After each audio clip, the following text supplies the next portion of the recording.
Oui, oui, il est incroyable ce mec. C'est une copine que j'ai qui s'appelle Isabelle qui m'a dit ça, c'était incroyable. Non, mais voilà, c'est pas si incroyable. Vous dites beaucoup plus que ce que vous pensez bien. Mais C'est logique. ça me fait rebondir sur le fait que, est-ce que c'est la joie qu'on a à l'intérieur de nous qui peut nous amener justement à aller vers ce genre de choses? Tu sais, à un moment donné, on fait par exemple le travail de psy, Mhm. et en fait, on a du kiff, et au Mhm. bout d'un moment, en fait, ça s'éteint, Mhm. et il y a autre chose qui prend la place, et cette autre chose qui prend la place, comment on peut y aller sans trop de peur et sans... Tu peux pas vraiment y aller sans peur. ouais. Tu peux pas vraiment y aller sans peur. Et puis, c'est vrai que on peut décaler un petit peu le sujet. Chez Julie, en fait, il y a un truc, c'est que c'est comme si elle aimait lancer des choses, elle aimait planter des graines, mais elle détestait attendre que ça pousse. Alors, il y a un truc, oh là là, alors il y a du soleil, ben non, c'est long, c'est chiant. Et du coup, en fait, le besoin d'intensité fait que tu vas te brancher sur un truc, puis alors très vite tu diras, ah oui, bon, ça, ok, j'en ai fait le tour, alors je vais me brancher sur un truc, ah oui, d'accord, j'ai vu les tenants, les aboutissants, allez, vas-y, dégage, et ainsi de suite. Et attention, parce que ce genre d'énergie, quand tu la ramènes par exemple dans une vie de femme, ça peut faire une femme qui adore les périodes de flirt. On se découvre, on se rencontre, on branche le truc, mais dès qu'on arrive dans le temps long d'un couple, par exemple, il y a un truc qui dit, oh, chier. On aurait envie de replanter des nouvelles graines, de ramener de la vivacité et de la fraîcheur. Elle pose la question en termes de dois-je suivre mes intuitions? C'était ça ta phrase? Mhm. Hein, quand tu dis, en fait, quand je sens que, est-ce que je dois me fier à quoi je dois me fier pour prendre une direction? Mhm.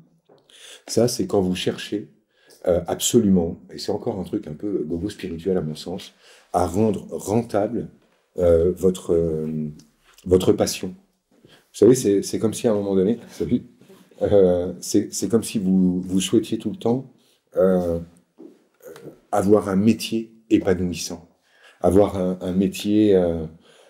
Pourquoi en fait ne pas avoir un métier et s'épanouir à côté?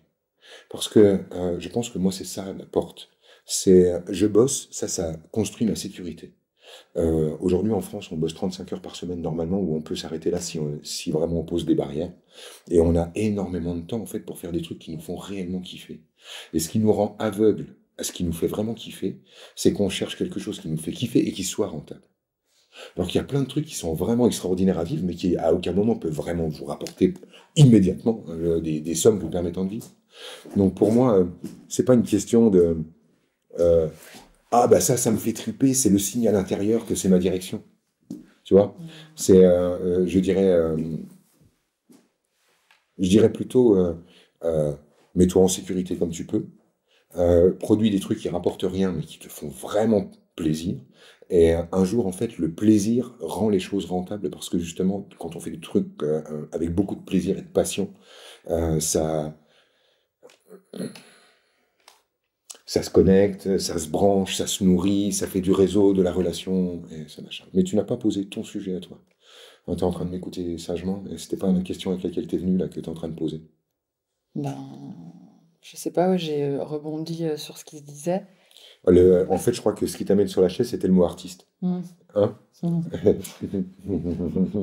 Il y a 6 sujets. Donc, ça va? Ça, super. Du coup, tu fais du théâtre? Ouais. Ouais. Et du coup, c'est en grand. Hein. Et c'est ça la question, c'est quoi ton art? Moi? Mhm. Ah, tu es en train de poser la question de l'artiste, on fait Ouais. semblant, on se tourne autour de pendant encore une demi-heure, et Ouais, puis à non, la fin mais on y va. c'est bah, c'est le théâtre, le stand-up. Ok.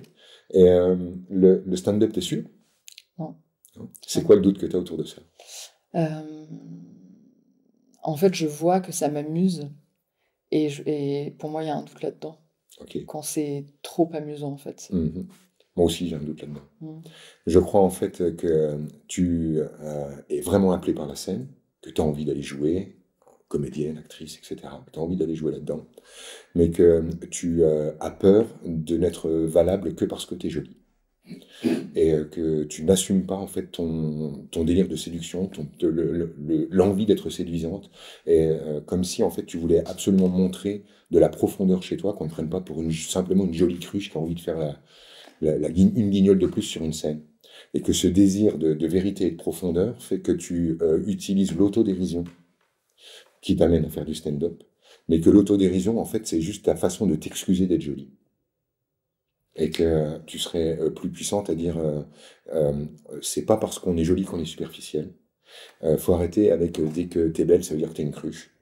Et il serait bon que, au contraire, tu plonges corps et âme dans ce qui te fait justement envie, en n'étant pas obligé à chaque pas de dire non, non, mais je me prends pas au sérieux, hein. Non, non, mais je suis capable de rigoler sur moi, hein. Non, non, mais tu vois, ce qui, à mon avis, est la tentative avec le stand-up, tu vois, d'arriver, en fait, tout le monde dit oh, ah ouais, ok, putain, la meuf, elle envoie un truc, et puis que, après, à chaque pas, elle s'excuse en disant non, non, mais je suis aussi rigolote, puis t'as vu, je suis prête à me prendre pour une conne, puis regarde, je vais te montrer comment je suis nul à cet endroit-là, comme pour montrer ta capacité de profondeur. Et cette démonstration de ta capacité de profondeur, elle va cacher ta profondeur. Plus tu montres un truc, plus tu le caches. Tu sais, comme quelqu'un qui montre sa générosité cache sa radinerie. Tu vois bien. Si toi tu montres que tu es profonde, ça signifie qu'au fond, tu n'as qu'une trouille. C'est d'être une gueule. Tu vois l'idée. Ça va te coûter d'aller sur scène. Ça va te coûter parce que il y a effectivement un truc qu'on doit ouvrir et qu'on doit déposer. Et, ouais, c'est ce que je ressens. Ouais. Un truc qui a besoin de sortir, en fait. Ouais. Ça fout les jetons. Ça, c'est un bon signal. Okay. Ça doit te parler grave, du coup, tout ça. Ouais, grave. Mais t'inquiète pas, hein, t'es moins jolie que Julie. Ok, donc, ça va. Ça te fait du bien d'entendre. Ouais, non, on coupe ou comment on fait? C'est toujours un mot sympa. Non, en fait, moi, ce qui me fait vachement rire. Comment je fais, putain. Je suis désolé, hein, franchement. Le truc, déjà, c'est chaud de parler devant une caméra et moi, je te balance.